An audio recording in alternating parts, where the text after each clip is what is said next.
Negar так. Bismillahirrahmanirrahim. Assalamu alaikum wa rahmatullahi wa barakatuh. Masarga marş doğuluşu. Çoğu hasiyet şu doğuluşa şu виставил эту больше. Вот. И далее. Я сейчас в поездке. Пришлось выехать. Я подумал, что надо действовать по другому формату. Сейчас пойдет другая тактика. Я несколько раз публично выставлял здесь видео, говорил, что вызывал Кафырова, там, его этого собачку Хамбиева, но они проигнорировали мой вызов и мой вот открытый призыв. Ничего, ни слова даже не сказали. И это те люди, которые там выставляют себя чуть ли не знаю, героями всей вселенной. Вот. Поэтому я им так сказал, чем доставать у родственников, обычных, простых граждан, хоть один раз покажите, встаньте перед нашим лицом и постарайтесь сказать это открыто в лицо. И я буквально недавно видел то видео, опубликованное снятое в Турции, а потом опубликованное где-то в Махачкале или в Грозном, не знаю. Но они не сразу его опубликовали. Когда Хасан Халитов звал навстречу и этого Кадырова, и его там собачек, но они, получается, сбежали.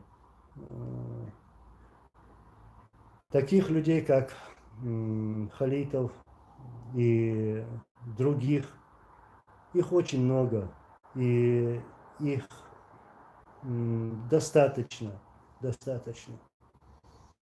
чтобы закрыть рты таким российским халуям. Вот. Пускай где-нибудь, как-нибудь встретится. Я ни к чему такому там противоправному не призываю, но поговорить-то можно, не строить из себя там героев, встав за этими квадратными физиономиями, вот, с оружием в руках. Вот. Так что пускай Кадыров и другая шелпонь покажет свое мужество. Ну, там-то его нету, этого мужества. Сейчас, секунду. Ва алейкум салам. Так, вы вообще когда-нибудь общались с Кадыровым в жизни? Расскажи об этом немного. Да, я общался со старшим, которого взорвали на стадионе, и с этим отпрыском тоже как-то общался, но, валлахи, я просто единственное, один момент помню, когда, и даже, ну, скажу как есть, он подошел ко мне, у меня был пистолет Беретта, у него был Чизетта, чешский, ну, патроны там подходили, и он у меня, вот клянусь Аллахом, просил у меня эти патроны просил. И те, которые раньше говорили, что он так ходил, у всех патроны выпрашивал, там Тумсо сказал об этом, говорил также Анзор, которого подло убили в Вене. Вот этот герой в кавычках бегал, попрошайничал, просил пистолетные патроны. Вот так я его помню. Больше никак, нигде я его и не помню.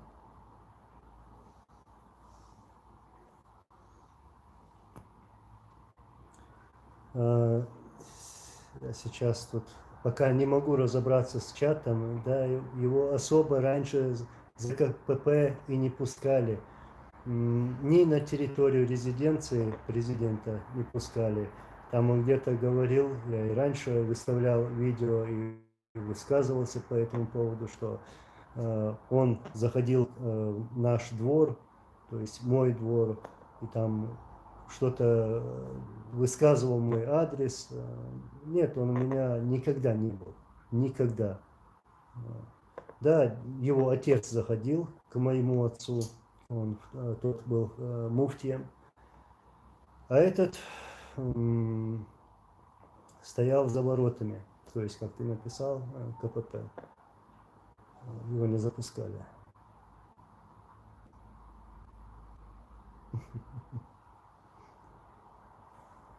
Я сейчас пройдусь.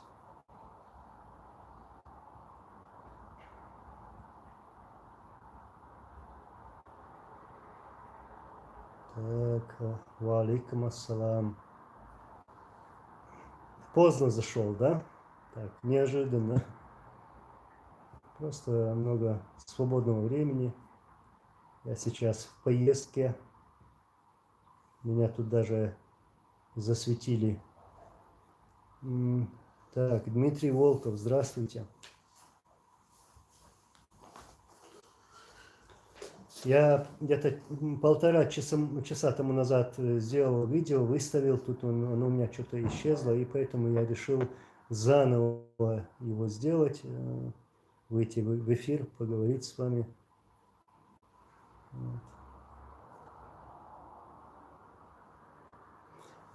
Марат Маратов, а зачем он собирал патроны? Дефицит были? Ну, в то время продавали их, можно было купить, все это знают. Ну, чтобы на свадьбах стрелять. Вот только для этого.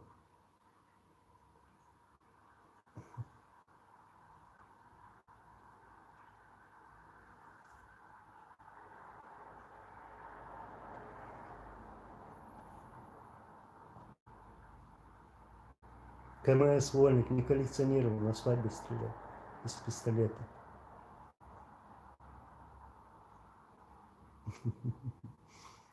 В кур стрелял. Возможно, в кур стрелял, ворон, сорок, не знаю. Вот так вот. Кинжал кинжалов.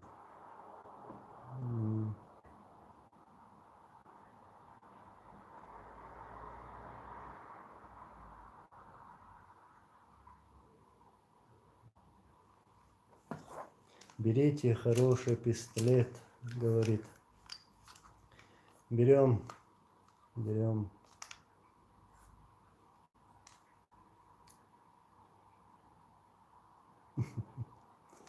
Он даже в биржу боялся пойти патроны купить. Ну да, там строил себя героя, говорил, что его там Эрби Бараев испугался, с ним на связь вышел. Все это чушь, неправда. Вот. Легко сегодня выступать так, наговаривать на других людей, когда этих людей нет в живых, когда они не смогут и не могут опровергнуть их ложь. Вот. И поэтому мы будем опровергать их ложь сегодня. Цахумё, там кто-то, этот даже Мага Хамбиев, который в лесу доспехи потерял, он там строит сейчас из себя героя, говорит, что я рот затыкал Басаеву, я рот затыкал тому-то другому или там Бараеву. Вот сейчас я недавно выкладывал видео, где Басаев затыкает рот этому Маге Хамбиеву. Вот. И Мага Хамбиев должен знать, он как-то говорил, что он потерял свои доспехи в лесу, мол, пойди и там их найди. Так вот, у нас испокон веков наши деды, прадеды, наши предки, у них еще с то время, вот у чеченцев принято, что если ты потерял свое оружие, или если твое оружие попало в руки врагу, как трофей, да, это считалось позором. Позором считалось. Так вот, это позор Хамбиева, который бросил оружие, или там он шпагу потерял, или шпагу у него забрали, поломали, или он там доспехи потерял. Это позор Хамбиева. Позор Хамбиева. Вот. И недавно он также говорил, что Масхадов не брал его на встречи во время Второй российско-чеченской войны из-за того, что он мог резко высказаться в адрес там Басаева или там Ахмадова и так далее. Нет, Басаев его не брали, Хамбиева брали не на такие встречи, потому что это был фитнач, то есть он мог там всех рассорить. Я сейчас про Шуру, про общую встречу командиров в 2002 году. Я в каком-то видео говорил, что Хамбиева на этой встрече не присутствует, его нету там.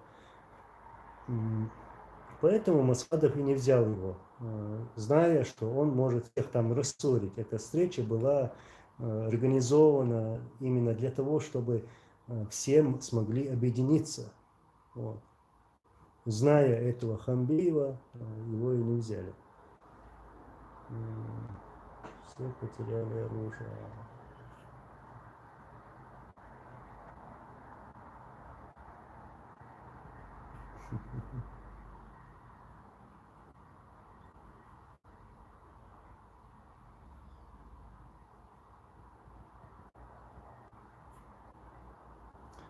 Кстати, насчет Единой России. Он уже является единорогом. Я еще раз повторяюсь.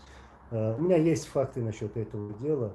Я раньше выкладывал видео и говорил: Мага, как ты можешь говорить про события в Дагестане, там, называть фамилию Басаева, упрекая Ичкерию в том, что якобы мы пошли в Дагестан, хотя ты прекрасно знал и знаешь, что там произошло, и чьих рук это дело. Так вот, почему ты сегодня находишься в Единой России, являешься членом этой организации Единой России, являешься единорогом, то как ты мог скрытно от своего начальника, то есть президента в то время, отправлять оружие там какой-то группировке? И ты что, оказывается, еще с тех пор на них работал?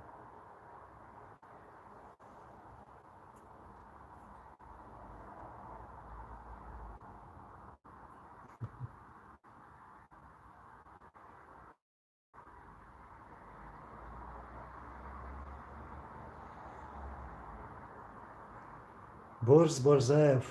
Так, валейкум ассалам. Я впервые видел тебя в 94 году, когда подъехал кортеж Аслана Масхадова,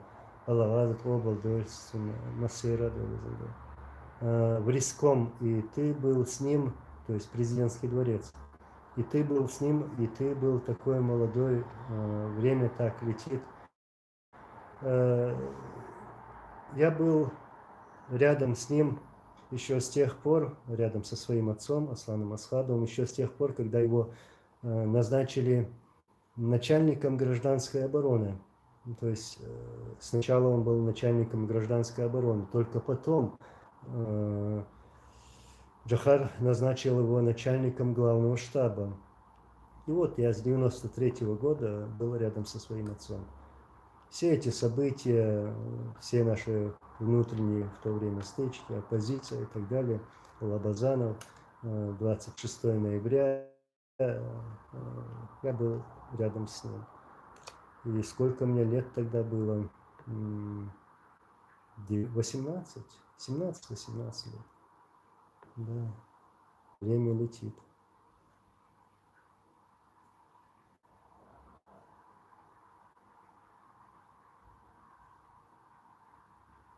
Валейкум ассалам. Вы правда в эфире в такое время? Проснулся на намаз и такая удача. Да, правда. Я сейчас в поездке. Вот, в поездке за новостями. Мы новости будем делать. Сейчас мы ко всему подходим по-другому. И мы сделаем здесь большие изменения в нашу пользу. Иншаллах.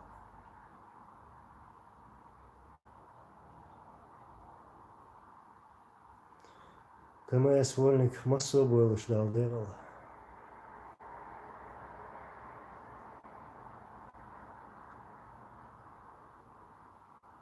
Зумсо, Анзор, много переселенцев с Чечни в Норвегию приезжает, и много к тебе обращается за помощью. Ну, я так скажу, сначала, в последнее время мало приезжает, но чеченцев в Норвегии много.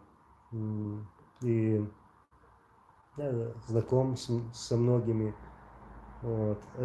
Чтобы вот так помогать, у меня нет такой организации, именно направленные на эти действия, вот такие.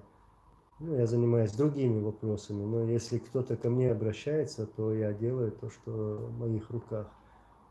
Вот.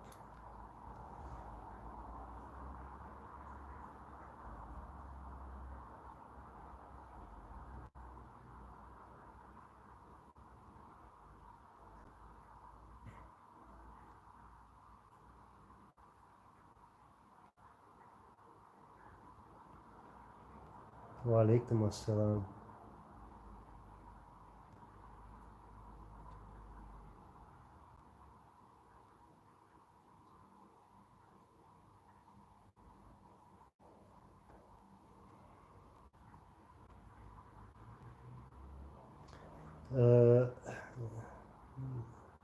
Джефферсон 01. Расскажи о Лобазанове, какие у Аслана Далдекалволи Масовович отношения были. У Масхадова никаких отношений с Лобазановым не было. Никогда они не встречались, не общались, не разговаривали. Лобазанов был бандит, был работником ФСК в то время и всегда работал на российских оккупантов. Такие люди были специально засланы, чтобы дестабилизировать ситуацию в республике, чтобы потом можно нас было обвинить, чеченское руководство, вообще чеченцев, и начать войну. Вот для чего работали такие, как Лобазанов, Гантемиров и другие. И, как мы знаем, он являлся полковником ФСК и был убит своим же охранником. Вот.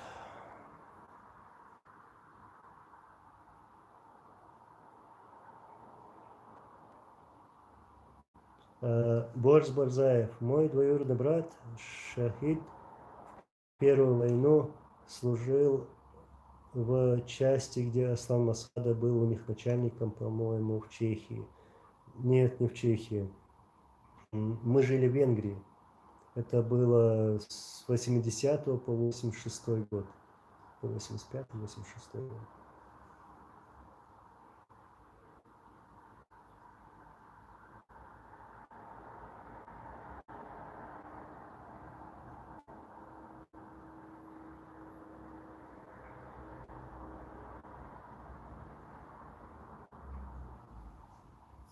Абдулла Ризаев. Скажите, пожалуйста, брат, у тебя есть обида на других мусульман России, которые не помогли Чечне в час нужды? Смотрел старые видео, было очень обидно, что дагестанцы воевали за Россию. Но я сейчас не буду выделять национальности. Все мы братья по вере. И ну что, на стороне России воевали и чеченцы тоже. Не только дагестанцы или ингуши, или там осетины, или и так далее, и тому подобное. Поэтому браться за одну нацию, там, за дагестанцев или за ингушей, я это говорить не буду, потому что там своих чеченцев хватало. Да, если так сказать, конечно, обидно то, что мы не можем вставать рядом друг с другом в трудный момент. Нам говорит, Аллах говорит, чтобы мы были рядом со своим братом, а мы братья, братья по вере. И в трудный момент мы должны становиться друг с другом рядом, помогать друг другу, чтобы там не было война или еще чем-то помочь надо, например. Я сегодня со своей стороны, я вам брат, будь он дагестанец, будь он ингуш, азербайджанец. А так, в рядах чеченского сопротивления было очень много дагестанцев, были ингуши и другие. Даже сами русские воевали против российских оккупантов. Было и такое.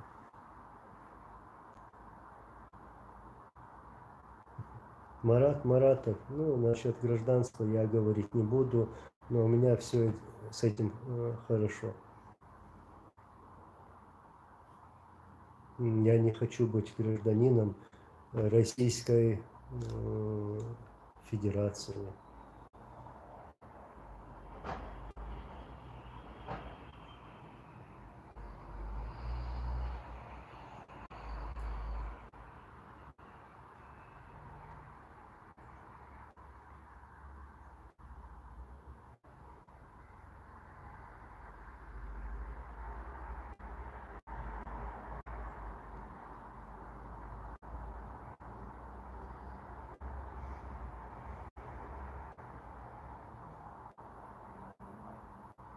Не читаю ваши сообщения.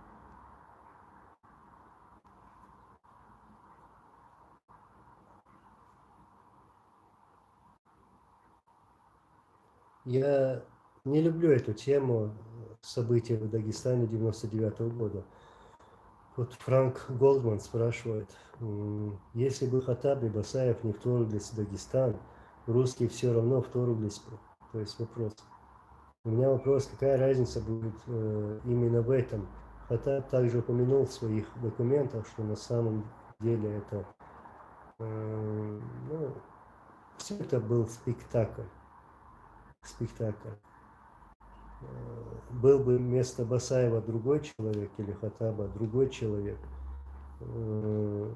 все равно эти события произошли бы. Война началась бы, потому что она была еще запланирована с 96-го года. Россия готовилась к войне. Они работали над причинами. И даже если бы этих событий не было, то, что произошли в Дагестане, ну что, взорвали свои же дома, обвинили в этом чеченцев, хотя ни одного чеченца не поймали, не судили, ничего не доказали. Просто взяли нагло, обвинили в этом чеченцев и начали войну. Так что за эти события в Дагестане я буду винить Кремль и тех, которые хотели прийти к власти. Басаев не являлся там чиновником в руководстве Ичкерии. Он не был и даже военным командиром вооруженных сил Чеченской Республики Ичкерия. То есть он пошел как доброволец.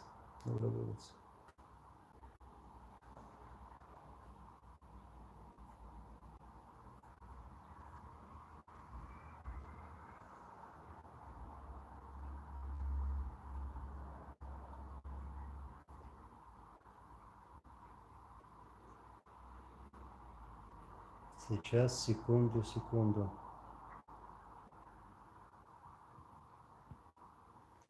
В Чечне воинских частей при Дудаеве было около 5 или больше. Ну, сейчас, который я помню, это был первый военный городок. Я сейчас перечислю. Потом Шалинский танковый полк, Борс, спецназ был по Старопромысловскому району там.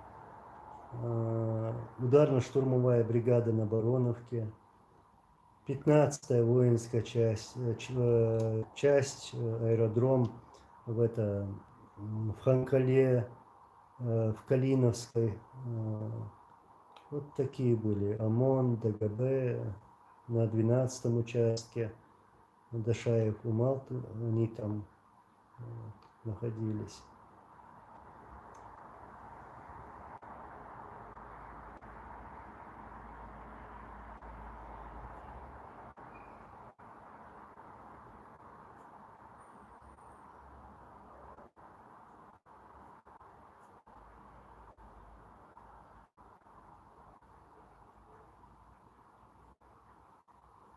Снежинский сектор, Черноречье.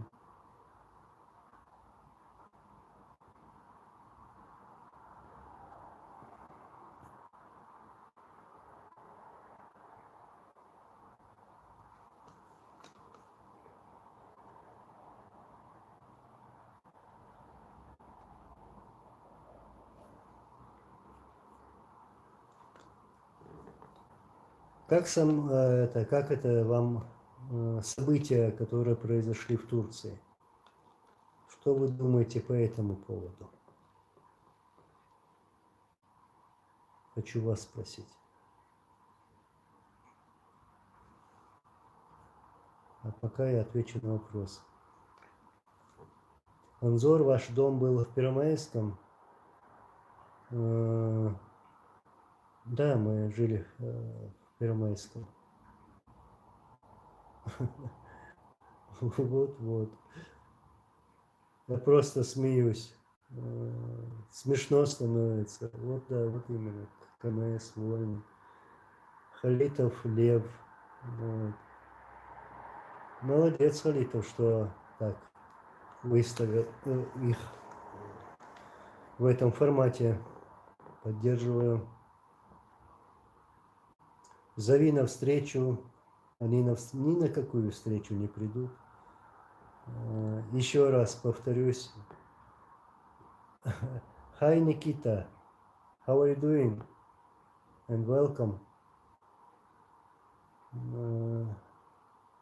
Ночью как мышь, так. Короче, я и раньше делал вызовы, призывы, звал Кадырова, звал Ханбиева,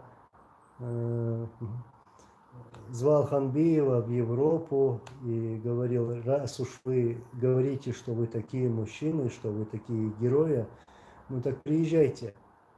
Вам же легко за 3800 километров делать такие громкие выступления, строить из себя героев.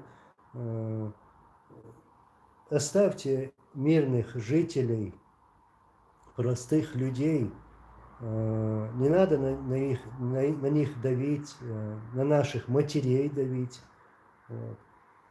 Называть имена женщин, потом оскорблять кого-то, их оскорблять, и своих критиков, своих врагов оскорблять. Это ваш уровень, да.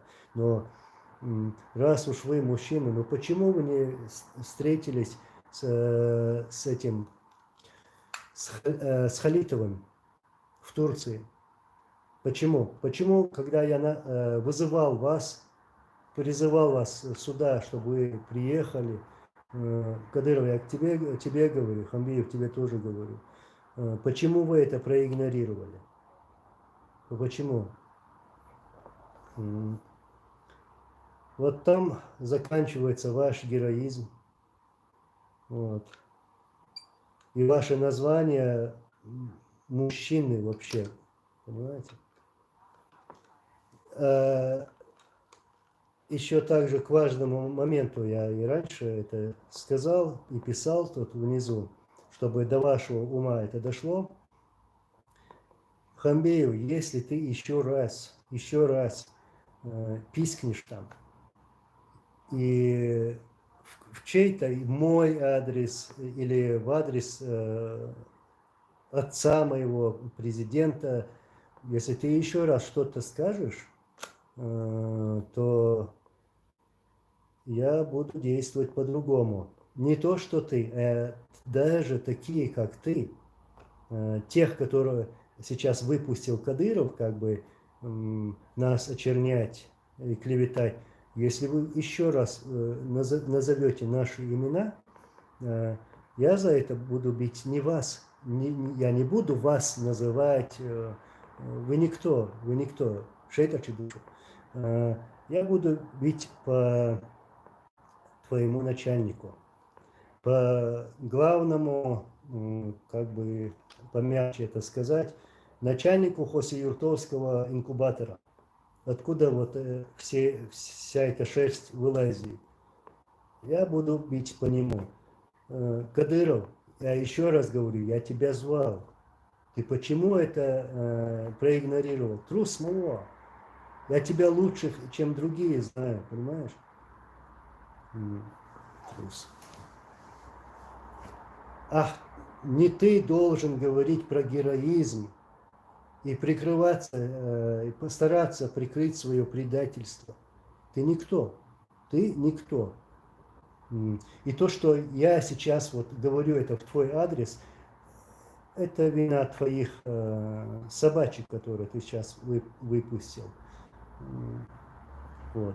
Их будешь винить. Цахамби, вот, еще там пару человек из Европы. И как они будут лаять, и вот столько я буду бить твоей голове. Ну там-то у тебя ничего нету, я это уже давно знаю. И для меня ты тот же самый Кадыров, которого я знал когда-то, когда ты подошел ко мне, Анзор мне патроны. Вот ты для меня тот же. Ты не изменился, даже в своей речи, даже в своем поведении ты не изменился. И еще просто про твой героизм, ты же стараешься выставить себя героем. Что ты делал в трубе? В трубе-то что ты делал? Залез в трубу во вторах. Тебя там оставили, по вам начали стрелять, ты залез в эту трубу, потом эту трубу вырезали, тебя оттуда вытащили. Твои же охранники там, они тебя забыли, они бросили, уехали. Потом вспомнили, приехали, вытянули тебя, там, разрезали эту трубу, вытащили. Вот твой героизм. Вот что было мувело. А пошел Цаня. Так что благодари Хамбиева и других своих собачек за вот эти высказывания. Я знаю очень много. Я теперь буду говорить. Говорить будем. Эх, еще. Вот.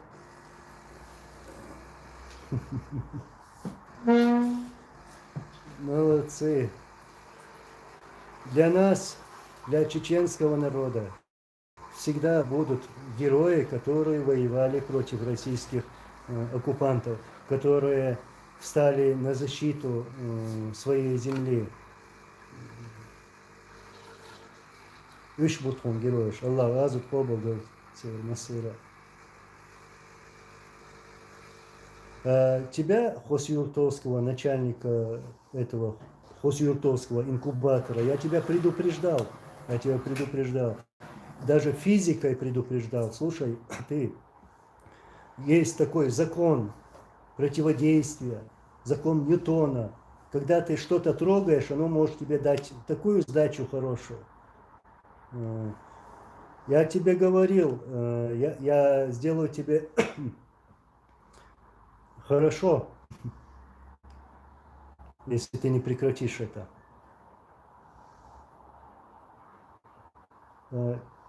кофе яшма цикса. Де кофе мою. Ваша салверза. Юрча яц кофе. Виш твежли бог дерю бо. Бисмилlah. Кофе машанка. Еврейскую. Валлахи. Кинжала. Вы карбо уж бац.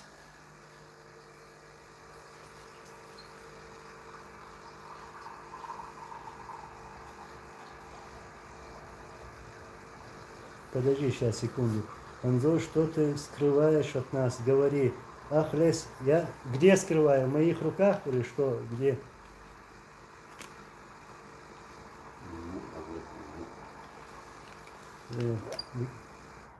Свобода. Валикум салам. Аллах, рейсую. Ишь, кофе, яхсу. Ну, это а потом не буду я в эфире кофе пить. Сун, дагяй, тикай, кофе.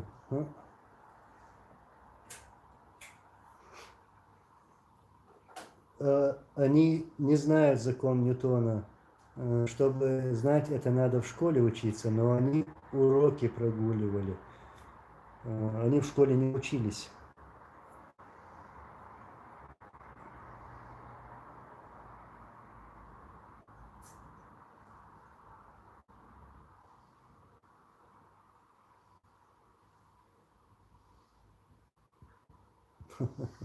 Помню, какая-то свадьба была в Собачевке, ну это Старопромысловский район. Мы тоже проездом там были. Там кто-то крикнул якобы без очереди дайте ему станцевать. Он сын муфтия. Короче, сказали, если сын муфтия, пускай в муфтият едет. Ну, правильно.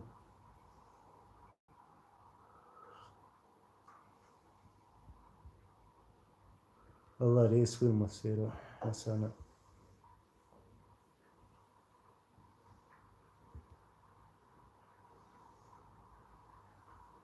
Валикум салам.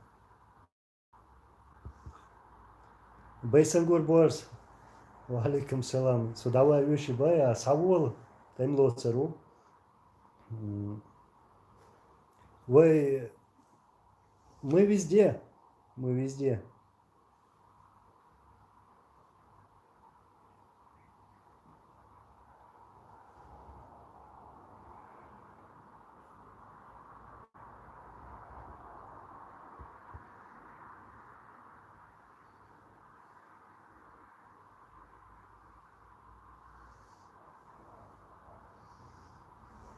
Насчет Салмана Радуева спрашивают. Аллах дейхал войли. Аллах дейхал войли.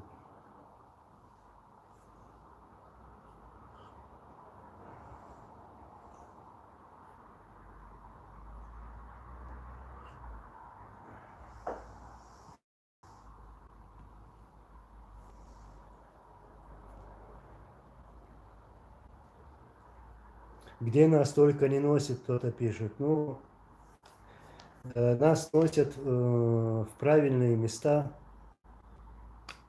Мы появляемся там, где нам нужно появляться. Не мы боимся, а они боятся. Я даже свой тут личный адрес выставлял, кто-то там угрозы кидал. Я говорю, давай приезжай. Вы меня плохо знаете.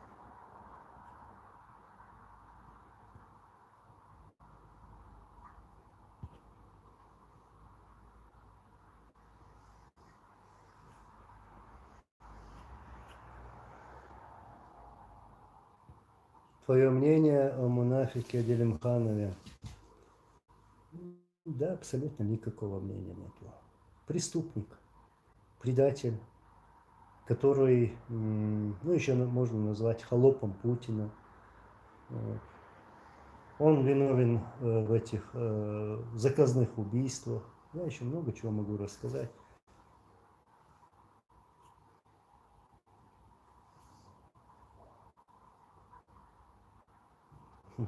Мансур, Анзор связи, мухвер, варховец, есть информация. Валлахи, брат, у меня сейчас со временем очень как бы туго. Работа, проекты, идеи.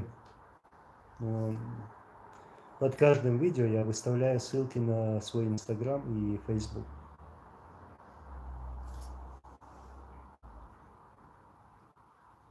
Валикум салам.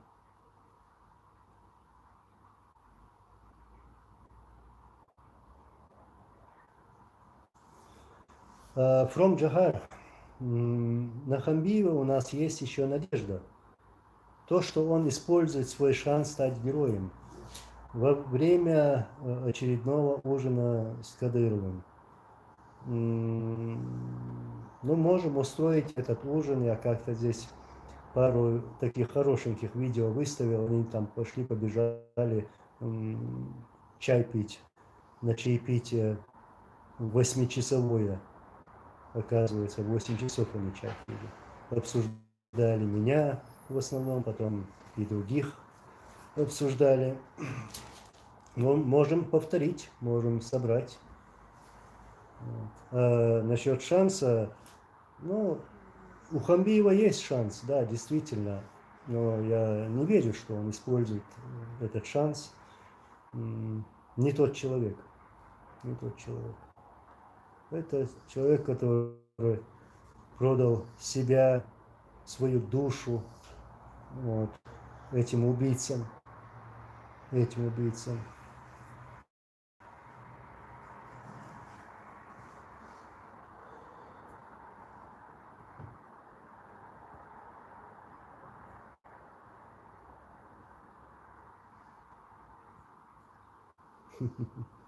Дар Берлинер, у тебя есть видео, которые еще никто не увидел, но увидит? Очень много. Очень много. Просто я не спешу пока с этим. Не спешу.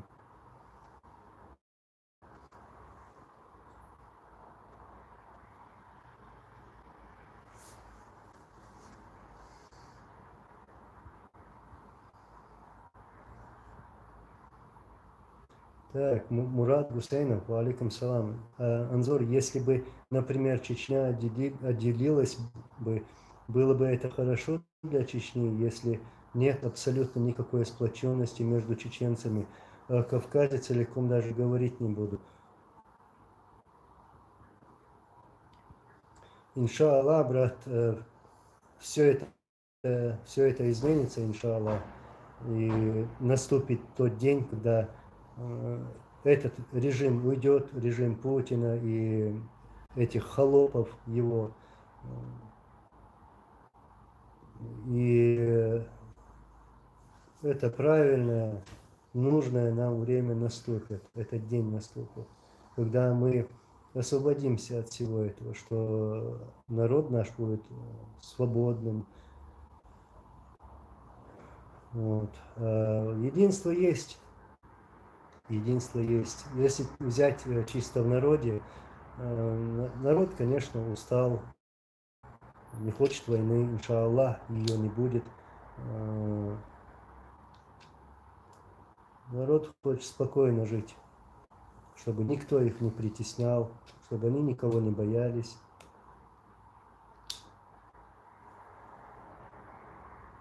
А в целом единство есть.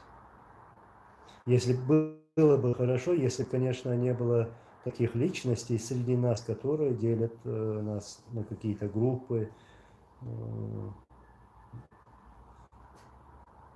используя всякие там ненужные методы.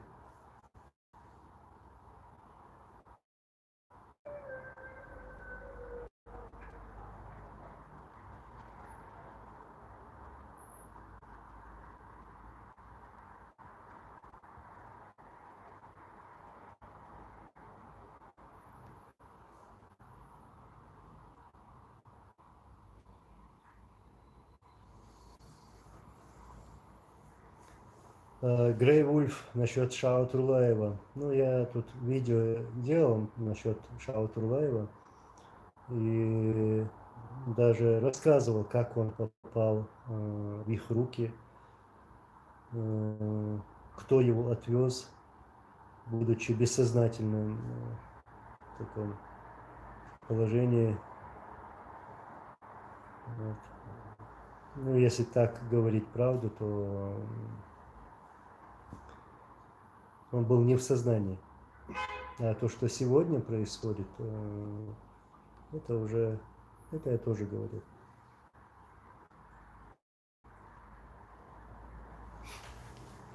Ролик «Фугас лезгинка». Я выложу это в Телеграме.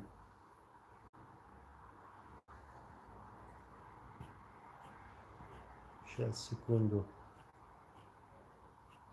Где-то что-то я здесь увидел.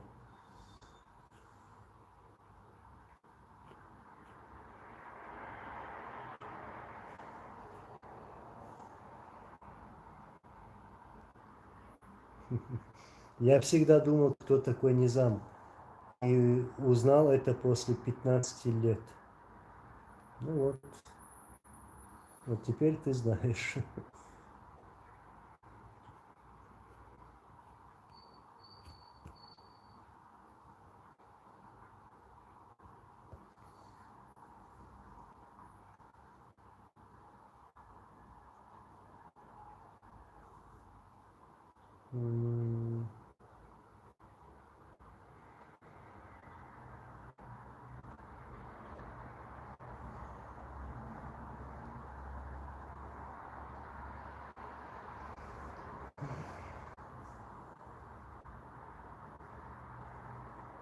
Я, видимо, что-то здесь пропустил.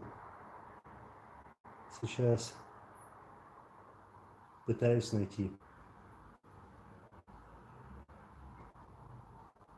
Насчет фитны, валлахи, я сделаю все, чтобы не позволить кому-то здесь разводить эту фитну, делить наших братьев.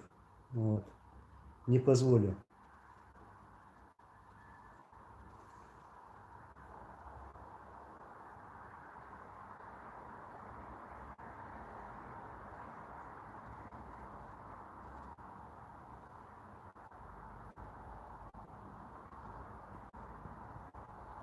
Насчет привилегий Хамбиева, министра обороны, там, как его куда поставили, я не хочу об этом уже говорить. Это уже в прошлом.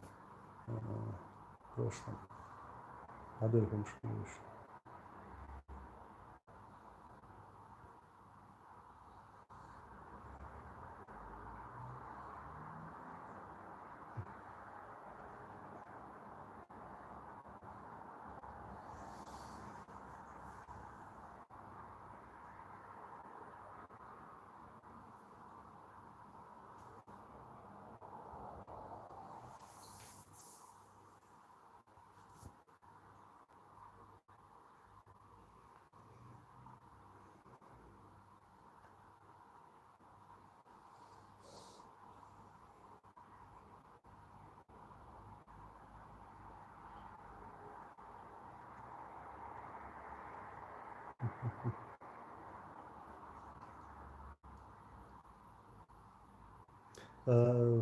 Грей Вульф. Анзор, я по-братски хотел тебе сказать, не обязательно тебе читать все вопросы и отвечать на них. Ларамс, Бог, ждуха иксалыш, провокатор, ждух бувен.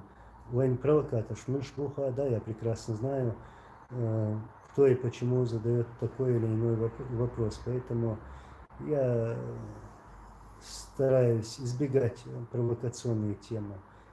Я не хочу быть участником этих провокаций.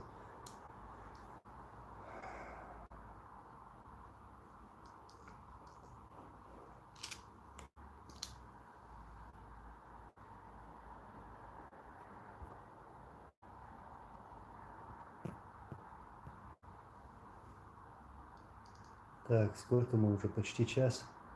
Ага. Исам Мусаев. Вот видишь. Так, нет шанса у Хамбиева. Оружие с собой нет. Забирают. Еду не привозят, да? Но самое важное, что выключен мозг, мозг не даст команду. Ну, мозгов там нету. дорогой Алиса Мусаев. Оружие забрали, доспехи он в лесу где-то посеял, потерял. И он сейчас их не найдет. Не найдет.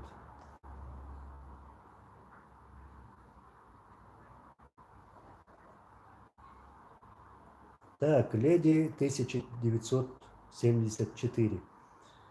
Анзор, ты всегда говоришь не обзывать и так далее. На меня наезжал всего лишь из-за того, что я на Тумсо писала Тумсик. Я так его называла, когда его смотрела, и ты это знал. Но ни разу за Аслана ни слова не сказал, да? Ну, ты женщина, да? Какое право ты имеешь обзывать мужчину? Вот я тебе что скажу в первую очередь. Я лично не знаю Тумсо. Я не знаю тут многих, вот так лично. Вот. И сейчас, да, я могу подтвердить, не стоит кого-то называть, обзывать, оскорблять. Я еще раз повторюсь. А также не стоит делить чеченское общество. Мы это не позволим, понимаешь? Мы не позволим. Не позволим. Вот что я говорю. 20 лет прошло. И это только лишь начало, то, что я начал что-то сказал. Я стою на своем и буду стоять на своем. И если кто-то здесь будет кого-то делить, то разговор тоже будет другой. Я не позволю никому, чтобы кто-то здесь называл моих братьев шариатчиками, ваххабистами, бородачами и так далее. Не позволю. Это есть методы Кадырова, его пропаганды, этой собачки, холопа Путина. Это есть российская пропаганда. Вот. Мы в этом разбираемся очень хорошо и работаем уже более 20 лет. Я лишь сказал, как есть. Как может человек, который только что появился, непонятно откуда появился, давать какие-то такие клички. Вот что я говорю. Вот что я говорю. Больше такого не будет. Бородачи, вот все герои, которые отдали свои жизни, ну, и которые остались живых, вы были с бородой. Вы их оскорбляете, говоря такое. И вот что я добавлю. Не нужно заниматься тем, чего ты не знаешь. Или не проинформирован, или у тебя не хватает знаний каких-то, или если ты не прошел этот путь, не испытал это на себе, а то получается взял, пришел, взял эту Ичкерию, флаг повесил, о Боже, храни Америку, вот, так тоже не получается. В начале гоняться.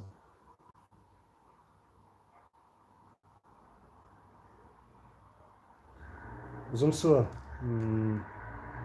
Алладек, Алвойли, имама Алим Султанова я видел, ну так, не так, чтобы с ним разговаривать, но это действительно был герой наш, герой чеченского народа, ну, герой Кавказа.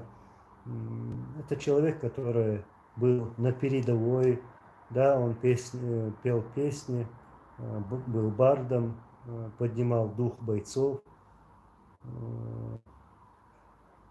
Вот был мужественный человек, наш брат, и пошел, вот стоял на этом пути до конца. Имам ТВ Хамиацер, Саяцер, это да, Берлинер или правильно читаю.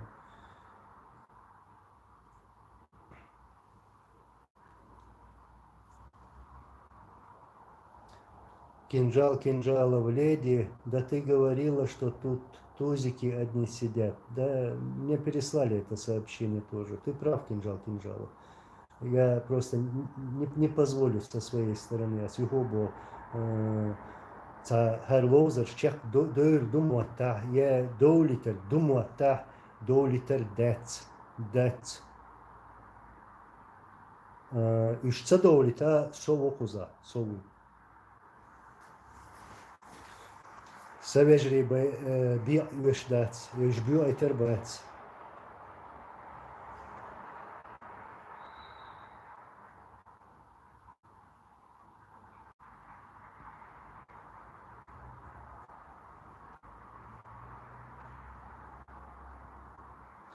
Amin ya Allah.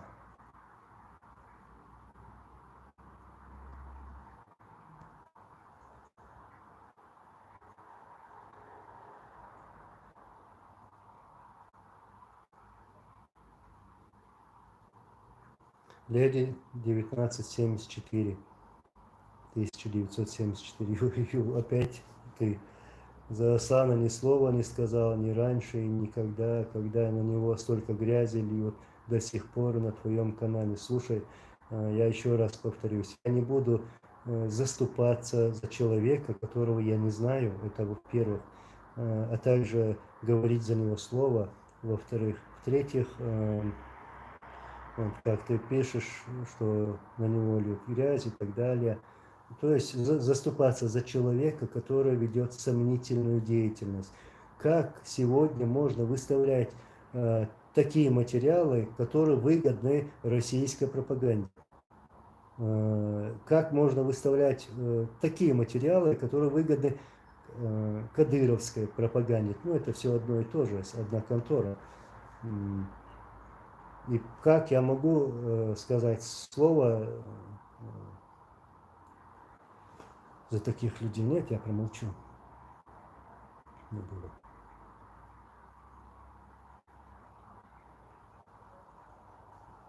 Ну, вот именно, сун и тхум ждик, то есть я мусульманин, я тебе это говорю.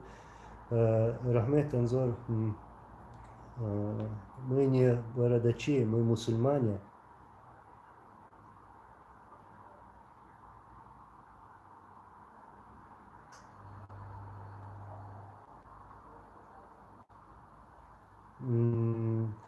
Мы не бородачи, мы мусульмане, алхамдулилlah, мы мусульмане. И мы не позволим это говорить, не позволим. Это всего лишь начало. Я потом по всем пройдусь.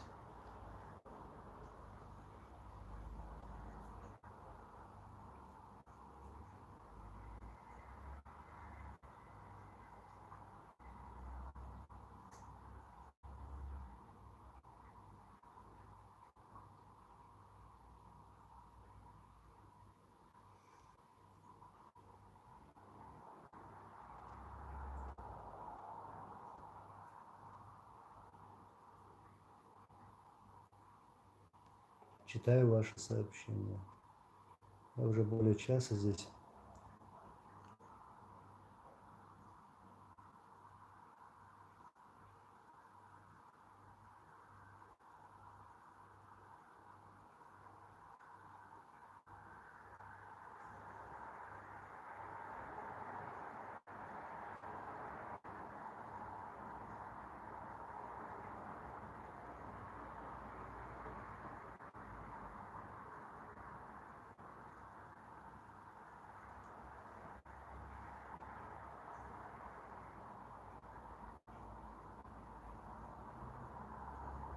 Леди, мы активные, о.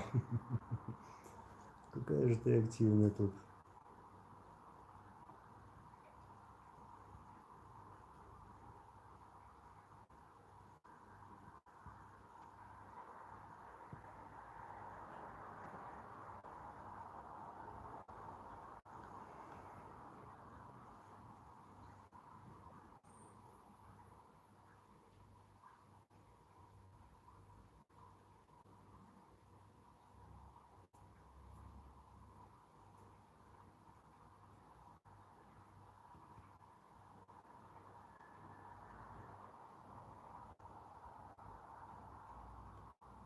Ахиллес, Анзор Хезих, так, Хазан Цахез, Гамгва,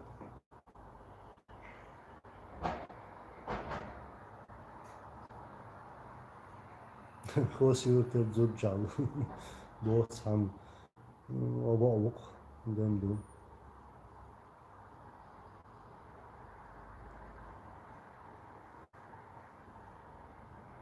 Осиобо, леди 1974. Не позволяй лить грязь ни на кого. И раньше не надо было позволять лить грязь на него. Если не позволяешь, если ты такой правильный. Почему я не говорю, что я самый правильный? Я могу где-то ошибаться. Я такой же человек, как и вы.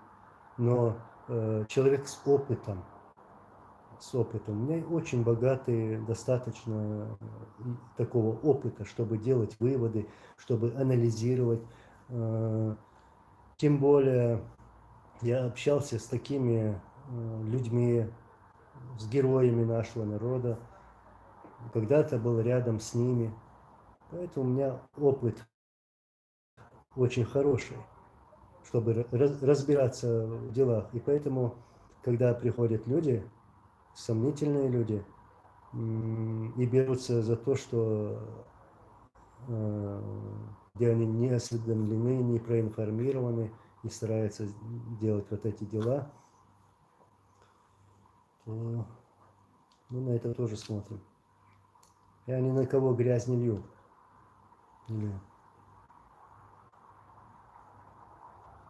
Если ты такой правильный.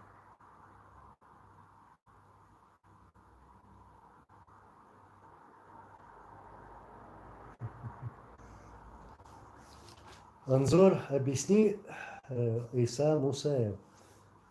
Ты хорошие вопросы задаешь, мне очень нравится. Анзор, объясни, какое различие между знать человека и шапочным знакомством. Ну, смотри, я могу с кем-то познакомиться, у меня, может быть, будут какие-то дела с этим человеком, какой-то бизнес, или мы куда-то с ним поедем, что-то сделаем, принесем какую-то пользу, он придет ко мне, будет кушать у меня и поможет мне в чем-то, я не знаю. У нас завяжется дружба, например. Ну, вот этого человека я буду хорошо знать. И шапочное знакомство, это, привет, пока, салам алейкум, алейкум салам. Поэтому я не могу знать всех изнутри, кто он есть, на что он способен, какие цели он преследует.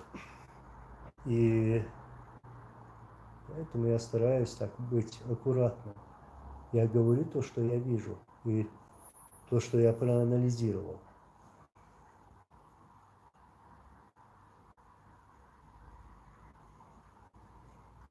Мансур Мак. Анзор, ведется ли работа по объединению чеченцев в Европе, считающих себя гражданами Ичкерии? Ведется. Даже сейчас я на выезде поехал встречаться с людьми. Мы сегодня встречались, разговаривали на разные темы. Мне очень нравятся эти встречи, мнения этих людей.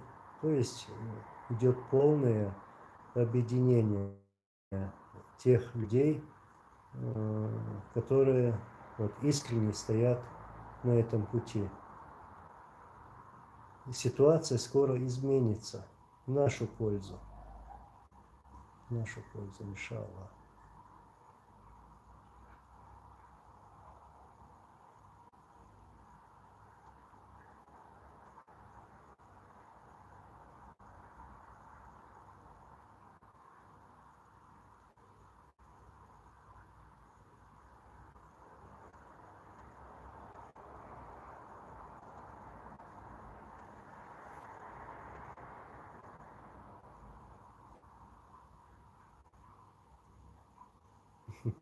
Тут такой странный вопрос.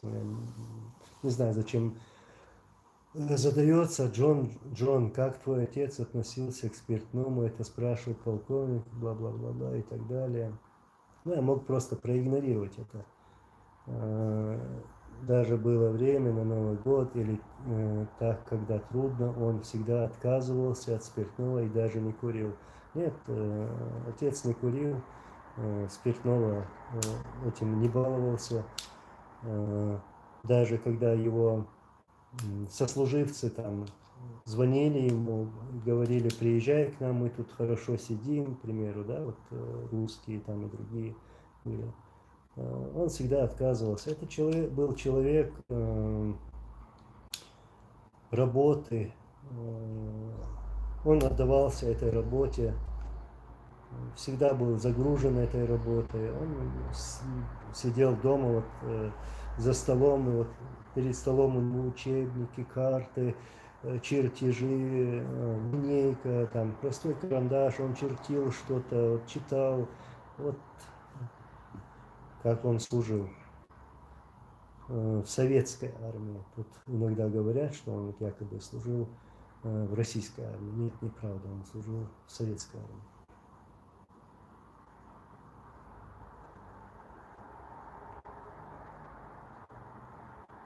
Резби босс. Ну и погибло 300 тысяч чеченцев. И ради чего? Просто без всякой пользы отправили столько людей на тот свет. Но в этом я буду винить Кремль, Россию. Россия навязала нам войну. Как всегда это делало в нашей истории. Они нас выселяли, они нас убивали, вот, и навязывали вот эти войны. Не чеченцы виноваты, да, они могут нас в чем-то обвинить, но это все это ложь, неправда. Нас то называли бандитами, то называли там сепаратистами, потом назвали террористами, экстремистами, радикалами, ваххабистами. Вот. И начинали вот под такими ярлыками эти войны и убивали нас. У чеченцев не спрашивали, мы придем с войной к вам. Нет, они навязывали нам войну. Поэтому нет тут вины чеченцев в том, что произошло, эти разрушения, гибель столь большого числа людей, 300 тысяч, около 300 тысяч чеченцев было убито. Ну, там не только чеченцы, там ингуши, дагестанцы, которые, я имею в виду граждане Чеченской Республики Ичкерия. 42 тысячи детей убито российскими оккупантами. И здесь нет никакой вины, нашей вины, чеченской вины. Более того, сколько раз Джохар Дудаев обращался к Борису Ельцину о недопущении войны, что нельзя ее допускать, что это будет бойня, будет пролито море крови. Но нет, они пришли с войной. Такие же обращения были со стороны нашего лидера Аслана Масхадова, в то время тоже Ельцину, а потом Путину. И он был убит, Аслан Масхадов был убит именно в тот момент, когда он приостановил войну в одностороннем порядке. Так что это не наша вина. Как бы там кадыровская вот эта мерзкая их пропаганда не пыталась перевернуть вот эти факты и обвинить это в гибели вот этих людей, наших сограждан, лидеров Ичкерии, там, чеченцев, у них это не получится. Не получится.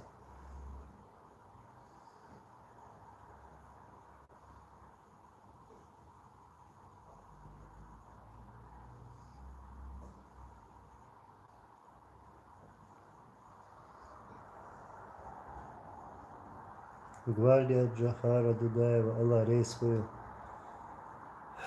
Делать это дело, это наш долг, это наш всеобщий долг. Я, другой, все мы вместе, мы должны добиваться наших целей в пользу нашего народа.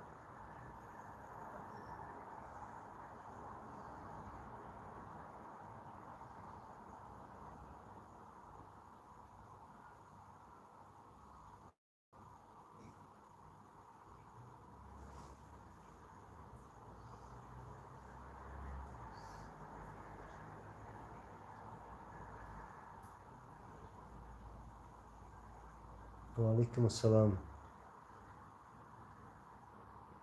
Лариса.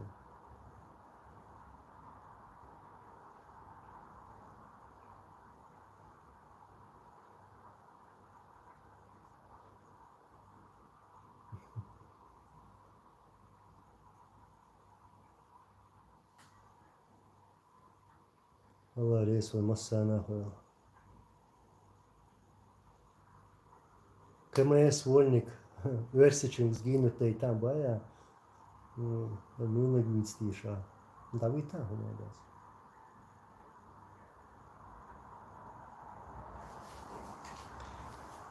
Неизвестное. Анзор, как ты видишь, выход из сложной ситуации, которая сложилась в сегодняшней оккупированной Чечне. Ну, я сейчас открыто некоторые вещи не хочу говорить, потому что это на публику. Ну, я учитываю то, что мы все еще находимся в состоянии войны, оккупации. Против нас, против народа ведется вот такая даже информационная война. Как нам выходить из этого? Нам нужно знать, что нам нужно для народа, чего хочет народ, и делать то, что нам говорит Аллах, Всевышний Аллах. То есть идти к единству, оставить всякие там оговорки и так далее, и идти ради одной цели – деоккупация нашей республики, чтобы потом судили вот этих предателей, а дальше уже делать то, что хочет наш народ.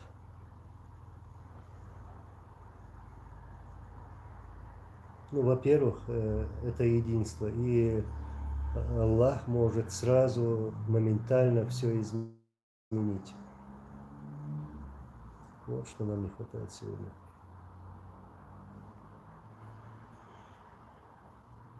Это так сжато все сказал.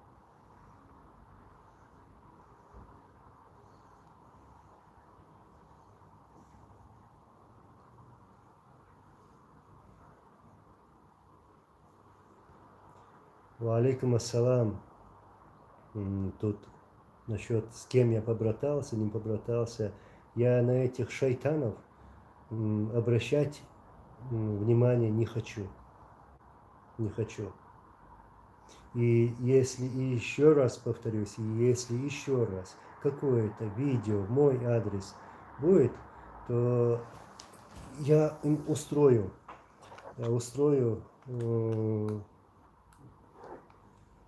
начальнику Хосиюртовского инкубатора. Чем больше они будут гавкать, тем больше ударов по этому чудику. Вот такую тактику применю.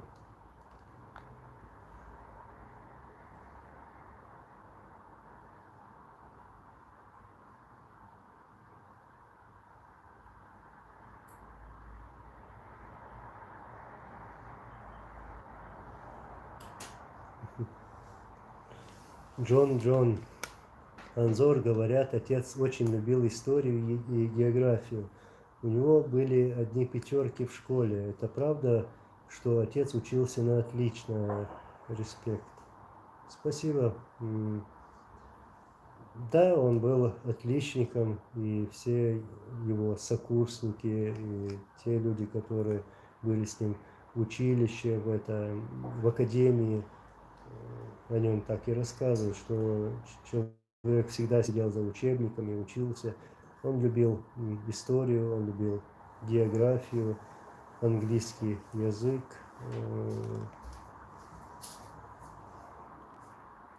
математику тоже любил.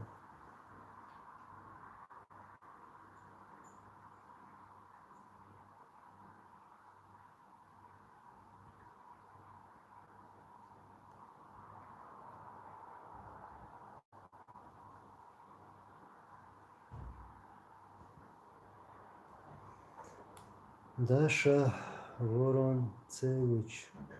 Анзор, доброй ночи, доброй ночи. Скажите, спустя 25 лет, как вы считаете, были ли у Чечни шансы отвоевать у Российской Федерации свою независимость, когда даже соседние Кавказские республики не рискнули вас поддержать? Но их лидеры боялись потерять отношения с Кремлем. Вот что было. А так наши соседи, наши братья всегда были с нами. Мы чувствовали эту поддержку. И даже есть те, которые были в рядах чеченского сопротивления и воевали против российских оккупантов. Насчет шанса. Есть, поэтому мы ждем, мы стремимся к этому. Да, сегодня сложно, сегодня трудно, когда не все понимают, что происходит на самом деле, и насколько это губительно, я имею в виду про другие республики, что рано или поздно Россия начнет передергивать ситуации и в этих республиках тоже. Пусть это будут, к примеру, страны Балтии, или Кавказские республики, или Азия. Вы видите, что происходит в Украине, что делает Россия в Украине, что было в Грузии. Поэтому нам надо всем осознавать, думать за будущее и строить это будущее, а строить его надо всем вместе, зная, откуда идет опасность. А вот шанс будет. Чеченцы освободятся от России, от этих варваров. Иншаллах.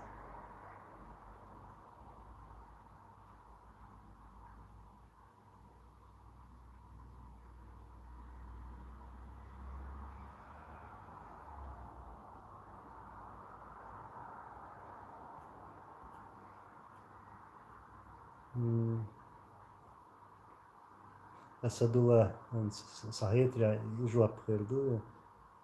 Еще раз сообщение.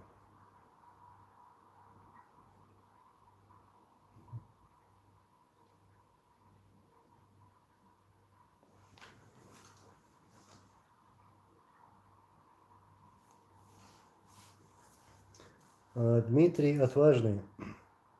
Анзор, вы тоже не лукавьте. Русские вас не выселяли. Ваш народ выселял Сталин, грузин, Иберия, абхаз. В 20 году русских казаков тоже выселяли. В те времена от русских ничего не зависело. Ну, откуда шли эти приказы? Из Кремля же. Из Кремля. Так что я не говорю, что именно русские. Я не виню сам народ, какие-то национальности. Нет, дело не в этом. Дело в том, чья политика ведется. Это же не была политика грузинского государства. Или там политика, не знаю, казахстанского государства, например. Нет, это было из Кремля. Это была политика советского государства, российского, оттуда, из Москвы.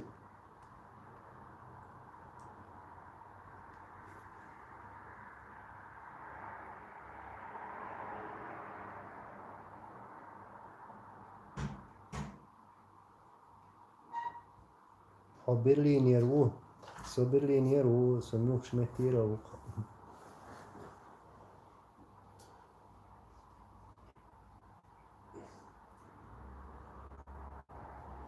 Так, я, наверное, сейчас уже буду заканчивать. Пойду под конец и Грей Вульф с Хусейном Гакаевым я не был лично знаком.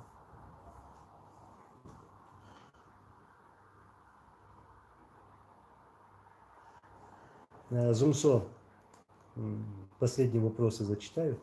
Анзор, для спецслужб ты считаешься в розыске в России? Я не знаю, что у них там. Я не видел последние их списки. Так-то у меня есть какие-то списки. Вот. Но дело в том, что российские спецслужбы, там, МВД, их там разные названия, они могут в любое время приписать какую-то статью тебе, вот парочку, букет этих статей, обвинить тебя в чем угодно. Вот. Такое нестабильное государство.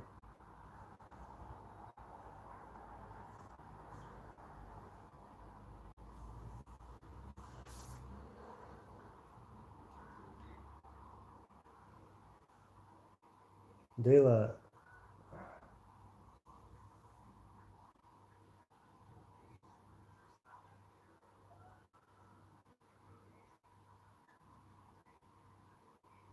Джахар Дуда, я знаю, я не к Железным обращалась, а Канзора считаю его умным, честным, порядочным. Знаешь что? Выйди, пожалуйста, из этого канала и больше сюда не заходи. Вот что я тебе скажу. Умный наш Буга, вот сиди с этими умными. Я уже понял, в чем дело, куда звенит твой колокольчик. Моя здесь ушла с номером.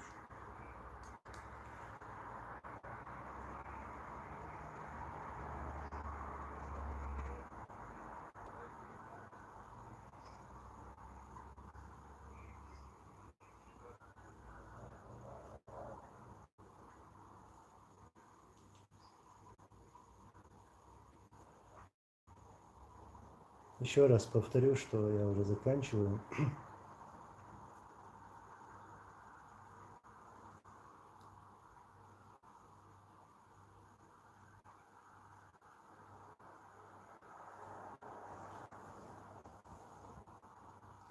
Дмитрий Отважный. Анзор надеется на то, что Путин уйдет и все изменится. Надо быть наивным. Ну, он же не вечен, если так говорить. Никто не знает, что завтра произойдет, через час что произойдет.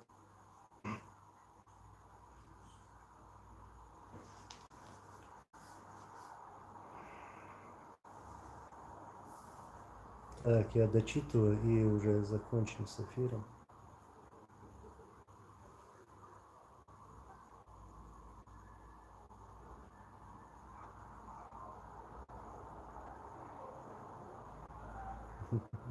Все любой метр. Вот именно.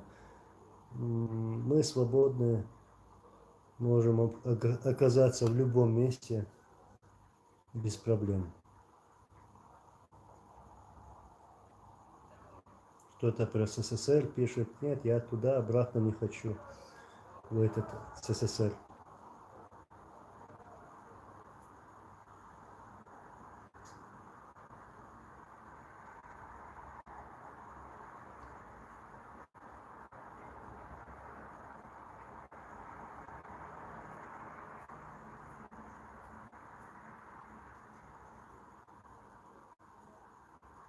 Каларии своему сами.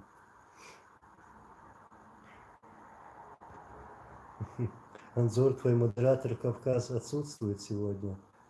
Ну, сегодняшний эфир у меня такой спонтанный, раз появилось свободное время. Я сейчас в поездке, как сказал, встречаюсь с людьми. Потом еще будут новости хорошие обязательно. выложу. Теперь все меняется в нашу пользу. Иншаллах.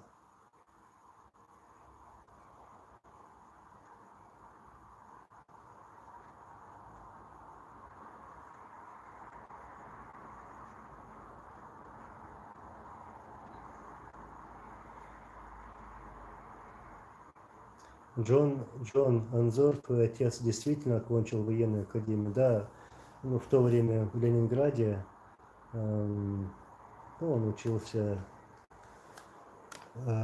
был артиллеристом. Я даже помню эти времена. Маленький был.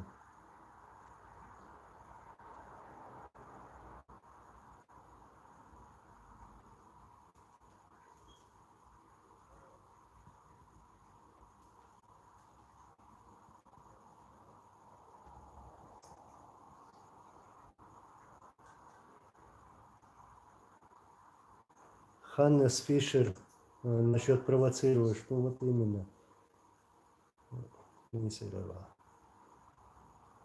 Валикум ассалам, Джон. Рейсы Масейрах. Сейчас просто зачитаю последнюю.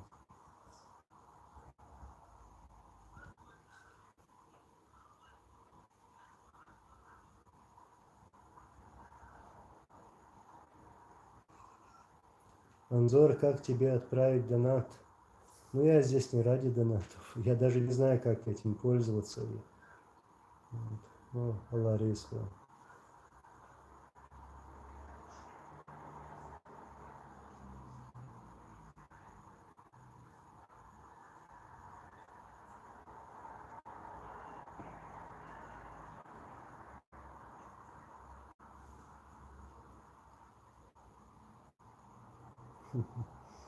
Ингуш, Москва, Анзор, нормальный зарплат, доллар, блок, прибори тяга на большой машине. Вала я с уном цехасовыш. Значит, бал беша, вежли бамбу машин штя, куза цега хач. Нислу хрборка.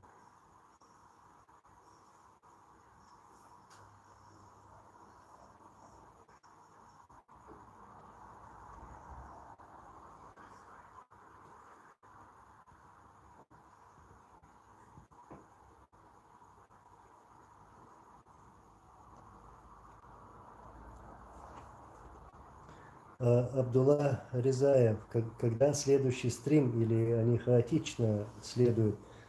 Ну, да, у меня в последнее время так получается, что вот так хаотично. Действительно, времени у меня так нестабильно с этим. Поэтому я бы смог бы определить день и выходить именно в такой-то день. Посмотрим. Ну, на днях вот так. Я обязательно выставлю анонс. Анзор, береги себя и не доверяй никому особенно, да, в Германии. Без проблем.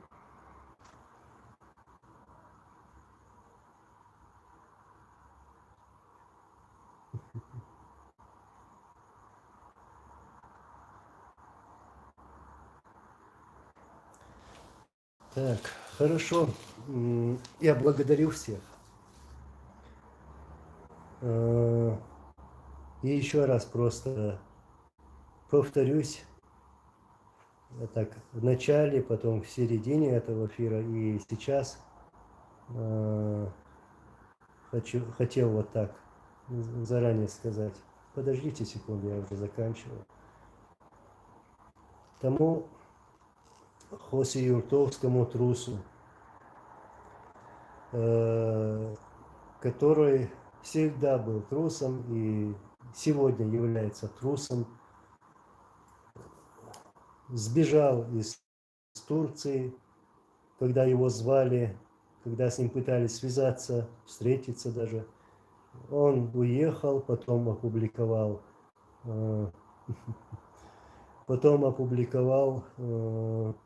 свое видео, где он среди Наташ там где-то отдыхает. Это совпало с тем временем, когда я его и Хамбиева звал сюда, в Европу. Он эти вызовы проигнорировал, трус, холоп Путина проигнорировал. И вот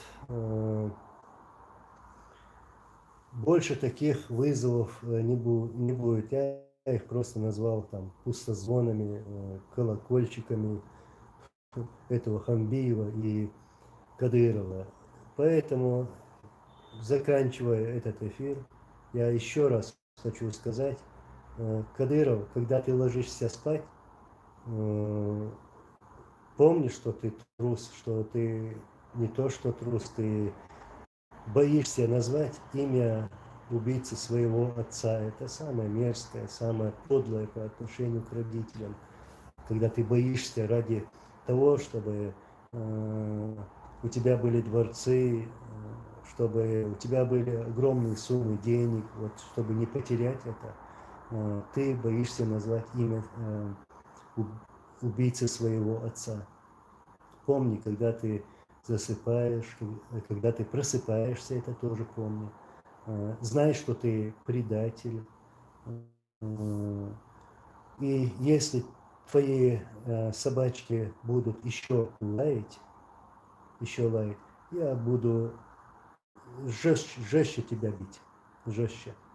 Я расскажу, что есть, кем ты есть на самом деле. Вот. И буду бить в больные места. Я не буду делать это так подло, как ты. Ты же и вы же умеете это там оскорблять других людей, давить на родственников, на матерей. Мы совсем другие люди. Мы такие люди, которые можем сказать: мы здесь, я тут один.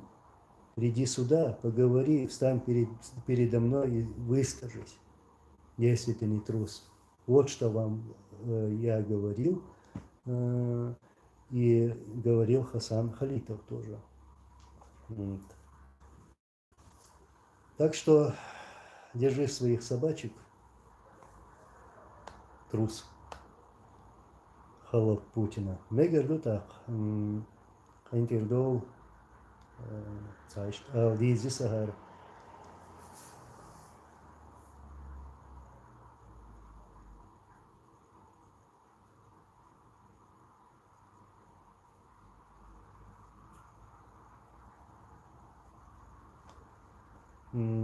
Хорошо, что они сами прекрасно знают, кто они на самом деле. Кто на самом деле. Мы не говорим, что мы какие-то супергерои, что у меня больше сил, чем у кого-то либо другого там. Нет, я не говорю. Я не говорю, что я самый там мужественный и так далее. Нет. Нет. И никогда не говорили. Но у нас другие подходы.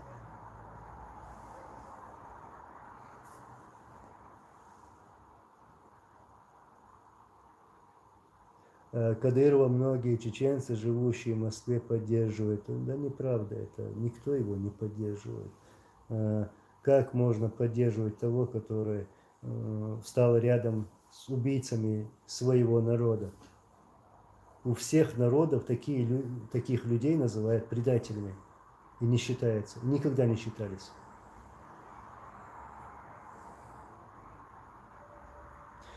Дикрадотах Масана Алла Рейсхую. Я благодарю всех. Все будет хорошо, иншаллах. Все в руках Всевышнего. И все предстанут перед Всевышним и ответят за все свои дела и делишки. Вот. Вайкару дать, иншаллах. Так, я прощаюсь со всеми. Аллах рейсвой масана. Спасибо всем. Ассаламу алейкум ва рахматуллахи ва баракатуху.